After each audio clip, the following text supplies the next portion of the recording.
Hey guys, welcome to this week's Sunday Spin, where we take the music that we're spinning this week. I'm Terry, here with my very great friend, Paul with Zombieteeth. Paul, how's it going?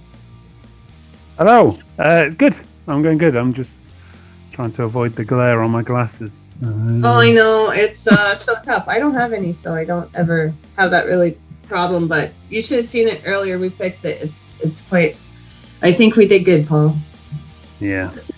I'll just keep low in my chair. But no, I'm doing well. Busy.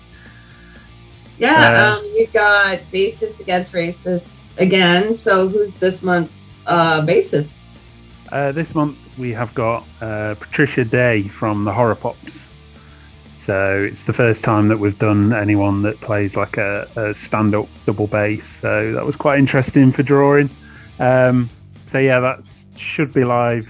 Well, it will be live now, and you've got until the end of March to order it. And as usual, all the money goes to different organisations. So we're doing things like, apparently this month, if you can order it from Chaos Merch if you're in, say, the US and things, but then if you're outside of the US, you can order from Tiguan Merch, and we give the money to two separate organisations from the earnings from T-Mom and the earnings from Chaos. And the T-Mom this time are going to a charity called Mission Lifeline. It's a non-profit organisation that focuses on rescue missions for those distressed in the Mediterranean Sea. Apparently since 2016 they've rescued more than 1,000 people. Oh my goodness. Yeah, and then on the US side from Chaos Merch, we are giving them to a charity called Immigration Equality. It's the nation's non-leading LGBTQ and HIV plus immigrant rights organisation. They provide free legal services for LGBTQ and HIV plus asylum seekers. That's awesome. And again, a big thank you to you. I know how much time, I can only imagine how much time goes into you actually creating these, images every month. And you've been doing this for, I want to say now a year, a little bit over a year. Yeah, it's, it was October in 2020. I'm trying to remember what year we're in. Yeah, 2020. So we've done a good 15 or 16 now we're on to. So yeah, and it just keeps going. We've got some quite good names coming up in the future. So yeah, it's just a case of you do one. Well, me personally, I'll do one, and then because I do it before the month begins, then I've got to wait, and then I'm just always like, I want to do the next one because I know the name of the person that's coming next and things like that. So it's quite exciting. Well, that's awesome, but that's not the only thing you're doing right now. You are currently working with one of, your favorite bands. Yeah, I'm currently in the process of doing a bunch of artwork for the new Barstool Preachers album, doing like laying it all out and doing all those kinds of things. So it's a lot of work, but it's worth it because in my opinion, it looks really, really good. We're just waiting for it to all be confirmed and things, and then we'll be moving forward with that. So yeah, so it's really good. And then I'm also working on the new Band-Aid Brigade album artwork as well. So I've got like two at the same time. So yeah, it's been quite busy. the beginning of 2022.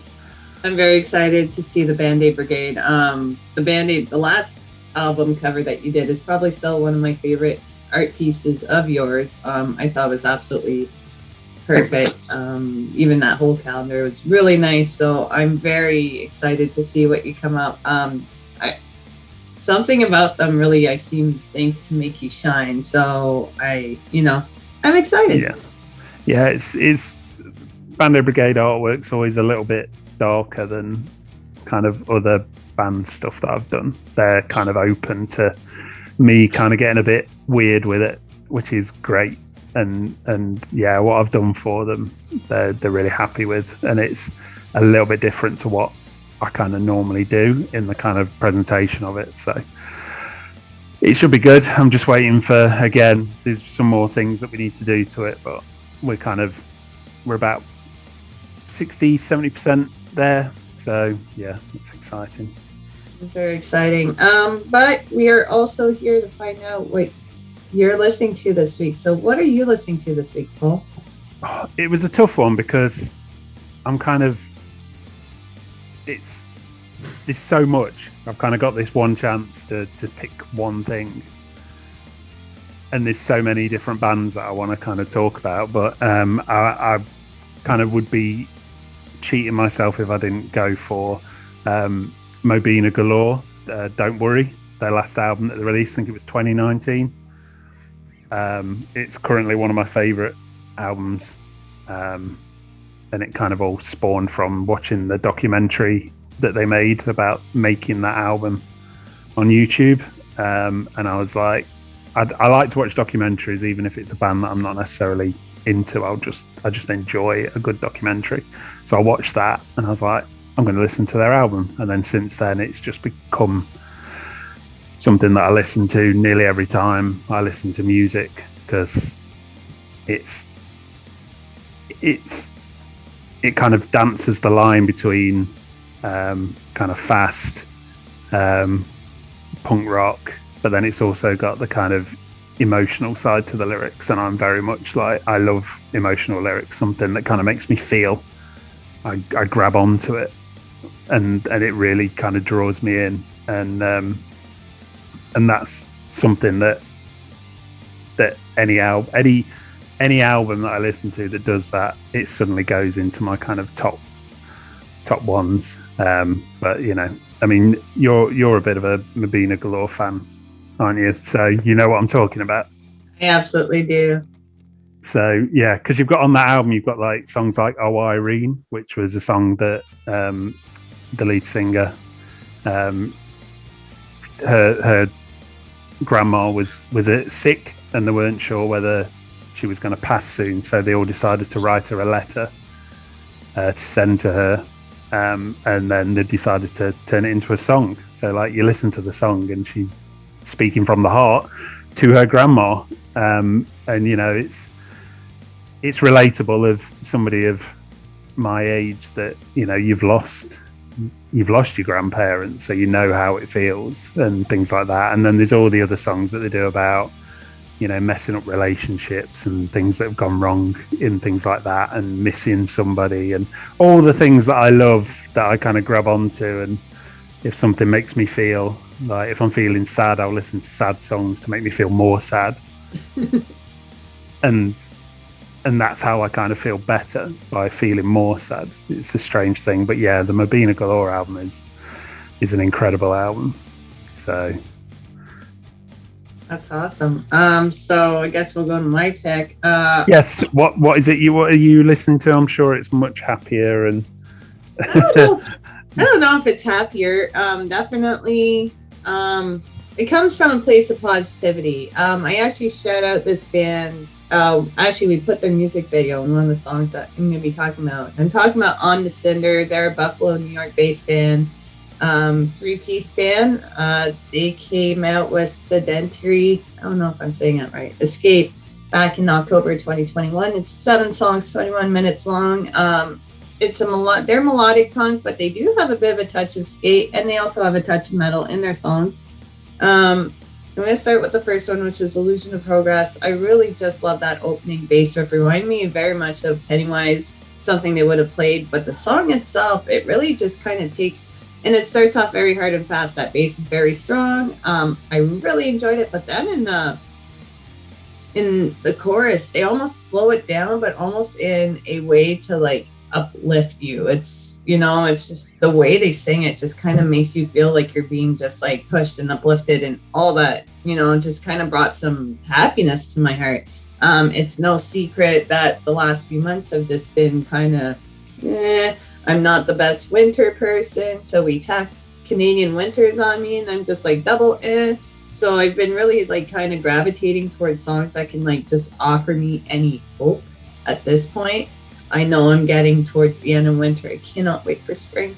But yeah, it's very flowy in the chorus, but yeah, you definitely get those hard skate punk riffs right off the top. The breakdown of this is really nice. The vocals though, which to me is kind of something they're not perfect. Not even close to perfect. I find the melodies tend to just be a little bit off, but it draws me in. That DIY style that they're putting forth, like it's no bullshit.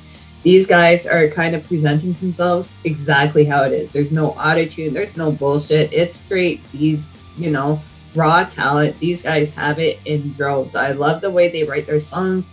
I love the way they flow. I find as a three-piece, these guys work really well together. I wouldn't change a thing. The last song on their album is called At the Close.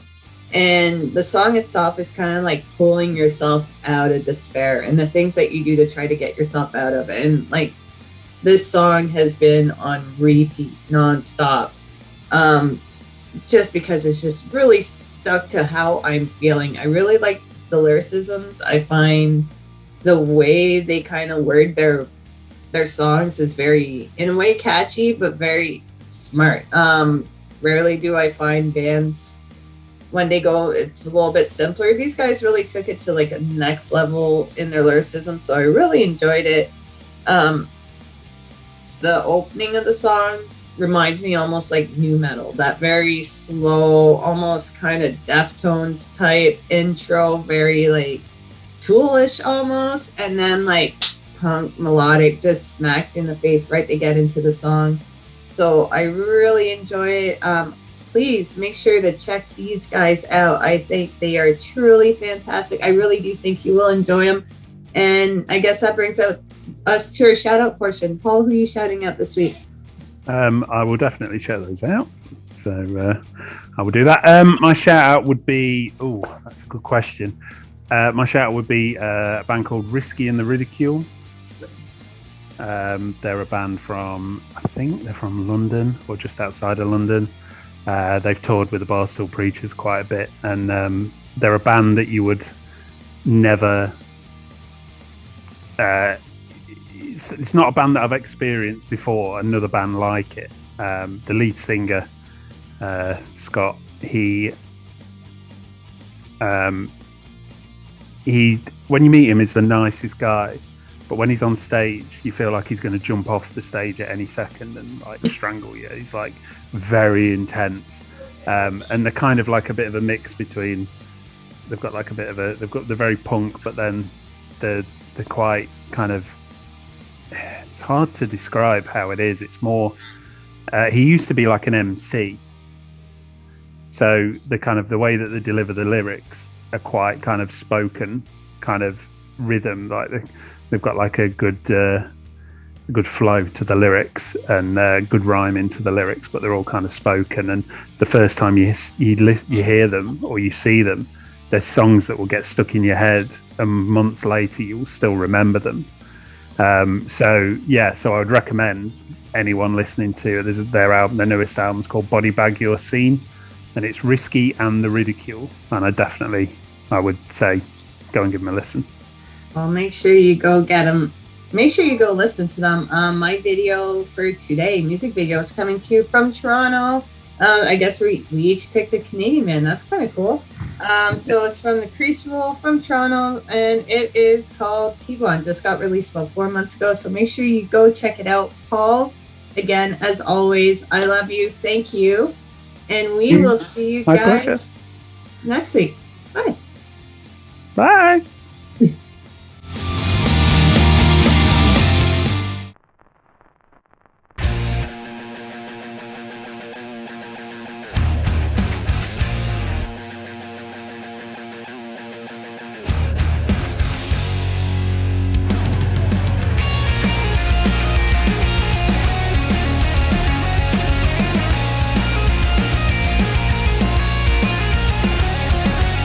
Ted was teaching gym class.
Da da da da. Da da da da.